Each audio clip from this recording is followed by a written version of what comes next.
बहुत पहले की बात है। एक सिपाही थे, सालबेगा। वे मुस्लिम थे। वे मुगल शासक औरंगज़ेब की सेना में काम करते थे। एक दिन वे बहुत बीमार हो गए। सालबेगा की देखभाल करते हुए उनकी माँ भगवान जगन्नाथ को पुकारने लगी।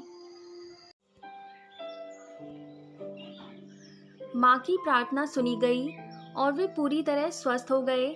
इसके बाद में भगवान जगन्नाथ के भक्त हो गए। वे वृंदावन में रहने लगे। उन्होंने भगवान की आराधना में कई गीत लिखे। एक बार उन्होंने भगवान जगन्नाथ के दर्शन करने पुरी जाने का निर्णय लिया। जब वे वहां पहुंचे तो उन्हें मंदिर में घुसने नहीं दिया गया क्योंकि वह हिंदू नहीं थे।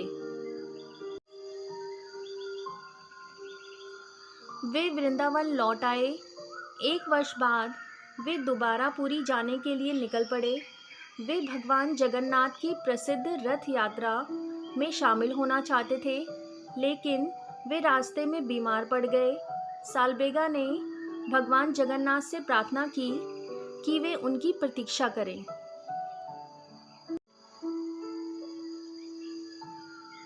कहा जाता है कि भगवान जगन्नाथ का रथ सालबेगा के लिए रास्ते में ही रुक गया। रथ तब चला जब सालबेगा ने भगवान के दर्शन कर लिए। सदियां बीत गईं। आज भी भगवान जगन्नाथ का रथ सालबेगा को श्रद्धांजलि देने के लिए रास्ते में रुकता है। भक्त सालबेगा द्वारा लिखे गए भजन आज भी बहुत लोकप्रिय हैं।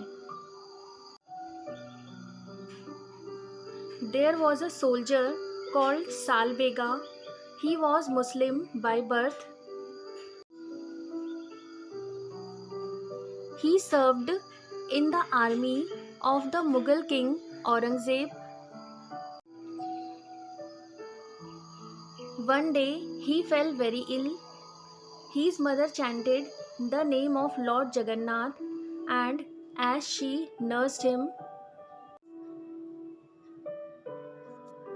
her prayers were heard and Salbega recovered fully. Thereafter, he became a devotee of Lord Jagannath. He settled down in Vrindavan and composed lyrics in honor of the Lord. Once he decided to visit the temple of Lord Jagannath at Puri. When he reached there, he was not allowed to enter inside the temple because he was not a Hindu. He returned to Vrindavan. After a year had passed, he again started on his journey to Puri. He wanted to participate in the famous Rath Yatra of Lord Jagannath, but on the way, Salbega fell ill. He prayed to Lord Jagannath to wait for him. It is believed that the chariot of Lord Jagannath halted on the way and waited for him. Only after Salbega arrived and had the audience of the Lord did it move. Even today, centuries later, the chariot of Lord Jagannath stops in its onward journey as a homage to Salbega. The bhajans composed by Bhakt Salbega are popular to this day.